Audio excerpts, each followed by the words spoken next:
ನಮಸ್ಕಾರ news first ಸ್ಪೆಷಲ್ಗೆ ಸ್ವಾಗತ. ನಾನು ಚಂದ್ರಮೋಹನ್. ಬಾಲಿವುಡ್ ನಟ ಸುಶಾಂತ್ ಸಿಂಗ್ ರಾಜ್ಪೂತ್ರ ಮ್ಯಾನೇಜರ್ ದಿವಂಗತ ದಿಶಾ ಸಾಲಿಯನ್ ಸಾವಿನ ಕೇಸ್ನಲ್ಲಿ ಈಗ ಹೊಸ ಬೆಳವಣಿಗೆ ಆಗಿದೆ. ದಿಶಾ ಸಾವಿಗೆ ಆದಿತ್ಯ ಠಾಕ್ರೆ ಕಾರಣ. ಹೀಗಾಗಿ ಆದಿತ್ಯ ಠಾಕ್ರೆ ವಿರುದ್ಧ ಸಿಬಿಐ ತನಿಖೆಯನ್ನು ನಡೆಸಬೇಕು ಮತ್ತು ಆದಿತ್ಯ ಠಾಕ್ರೆ ವಿರುದ್ಧ ಎಫ್ಐಆರ್ ಅನ್ನು ದಾಖಲಿಸಬೇಕು ಅಂತ ದಿಶಾ ತಂದೆ ಈಗ ಬಾಂಬೆ ಹೈಕೋರ್ಟ್ ಮೆಟ್ಟಿಲೇರಿದ್ದಾರೆ. ಹಾಗಾದರೆ ಈಗ ಇದ್ದಕ್ಕಿದ್ದಂತೆ ಆದಿತ್ಯ ಠಾಕ್ರೆ ಹೆಸರು ಯಾಕೆ ಕೇಳಿಬಂತು, ಈಗ ದಿಶಾ ತಂದೆ ಹೈಕೋರ್ಟ್ ಮೆಟ್ಟಿಲು ಏರಿದ್ದು ಯಾಕೆ ಅನ್ನೋದನ್ನ ನಾವೀಗ ಹೇಳ್ತೇವೆ ನೋಡಿ. ಮುಖ್ಯವಾಗಿ ಬಾಲಿವುಡ್ ನಟ ಸುಶಾಂತ್ ಸಿಂಗ್ ರಾಜ್ಪೂತ್ ಅವರ ಮ್ಯಾನೇಜರ್ ಆಗಿದ್ದ ದಿಶಾ ಸಾಲಿಯಾನ್ 2020ರ ಜೂನ್ನಲ್ಲಿ 14ನೇ ಫ್ಲೋರ್ನ ಕಟ್ಟಡದಿಂದ ಬಿದ್ದು ಮುಂಬೈನಲ್ಲಿ ಸಾವನ್ನಪ್ಪಿದ್ರು. ಅವರ ಸಾವು ಆಗಲೂ ಕೂಡ ಸಾಕಷ್ಟು ನಿಗೂಢವಾಗಿತ್ತು. ಕೆಲವರು ಇದು ಆಕಸ್ಮಿಕ ಸಾವಲ್ಲ, ಅವರದ್ದು ಕೊಲೆ ಅಂತೇಳಿ ಆರೋಪವನ್ನು ಮಾಡ್ತಾ ಇದ್ರು. ಆದರೆ ಯಾರೂ ಕೂಡ ಈ ಬಗ್ಗೆ ಸರಿಯಾದಂಥ ದೂರನ್ನು ಪೊಲೀಸರಿಗೆ ಕೊಟ್ಟಿರಲಿಲ್ಲ.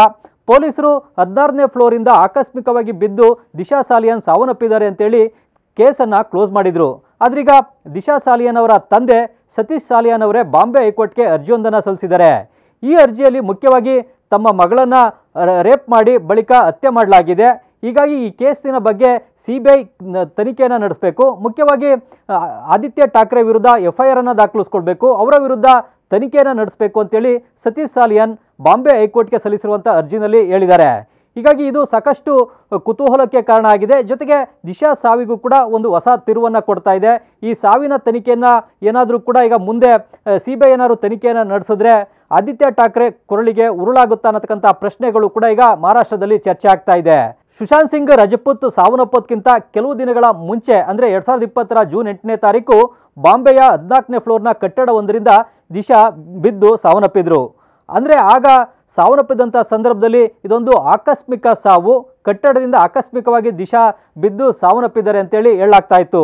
ಆದರೆ ಈಗ ಈ ಒಂದು ಕೇಸ್ನ ರೀಓಪನ್ ಮಾಡಬೇಕು. ಆಗ ಪೊಲೀಸರು ಸರಿಯಾಗಿ ತನಿಖೆ ನಡೆಸಿಲ್ಲ. ಮುಖ್ಯವಾಗಿ ಸ್ಥಳದಲ್ಲಿದ್ದಂಥ ಪ್ರತ್ಯಕ್ಷದರ್ಶಿಗಳ ಹೇಳಿಕೆಯನ್ನು ಸರಿಯಾಗಿ ದಾಖಲಿಸ್ಕೊಂಡಿಲ್ಲ. ಜೊತೆಗೆ ಫೊರೆನ್ಸಿಕ್ ಸಾಕ್ಷ್ಯವನ್ನು ಪೊಲೀಸರು ಪರಿಗಣಿಸಿಲ್ಲ.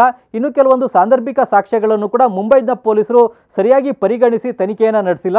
ಕೇವಲ ಇದೊಂದು ಕಟ್ಟಡದಿಂದ ಬಿದ್ದು ಆಕಸ್ಮಿಕವಾಗಿ ಸಾವನ್ನಪ್ಪಿದಂತಹ ಸಾವು ಅಂತೇಳಿ ಪೊಲೀಸರು ಪರಿಗಣಿಸಿ ಕೇಸನ್ನು ಕ್ಲೋಸ್ ಮಾಡಿದ್ದಾರೆ ಅಂತೇಳಿ ಈಗ ದಿಶಾ ತಂದೆ ಆರೋಪವನ್ನು ಮಾಡ್ತಾ ಇದ್ದಾರೆ.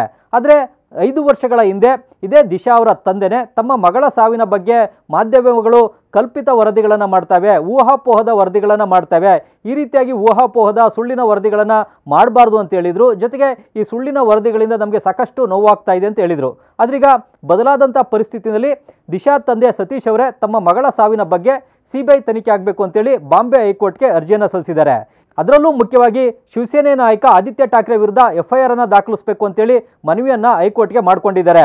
ದಿಶಾ ಮೇಲೆ ರೇಪನ್ನು ನಡೆಸಿ ಬಳಿಕ ಮರ್ಡರ್ ಮಾಡಲಾಗಿದೆ, ಬಳಿಕ ಕಟ್ಟಡದಿಂದ ಕೆಳಗೆ ತಳ್ಳಿ ಹತ್ಯೆಯನ್ನು ಮಾಡಲಾಗಿದೆ. ಹೀಗಾಗಿ ಇದ್ರ ಬಗ್ಗೆ ಸಿಬಿಐನಿಂದ ನಿಷ್ಪಕ್ಷಪಾತವಾದಂತಹ ತನಿಖೆ ಆಗಬೇಕು ಅಂತೇಳಿ ಸತೀಶ್ ಅವರು ಬಾಂಬೆ ಹೈಕೋರ್ಟ್ಗೆ ಸಲ್ಲಿಸಿದಂತಹ ಅರ್ಜಿನಲ್ಲಿ ಮನವಿಯನ್ನು ಮಾಡಿಕೊಂಡಿದ್ದಾರೆ.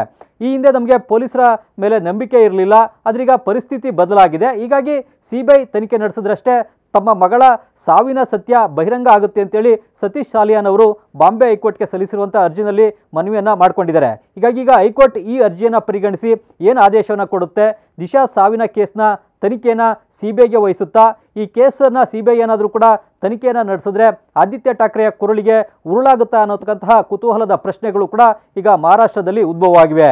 ಇದೇ ಇವತ್ತಿನ ವಿಶೇಷ. ಕ್ಷಣ ಕ್ಷಣದ ಸುದ್ದಿಗಾಗಿ ನೋಡ್ತಾ ಇರಿ ನ್ಯೂಸ್ ಫಸ್ಟ್, ನಿರ್ಭೀತಿಯಿಂದ ನಿಮ್ಮ ಪರವಾಗಿ.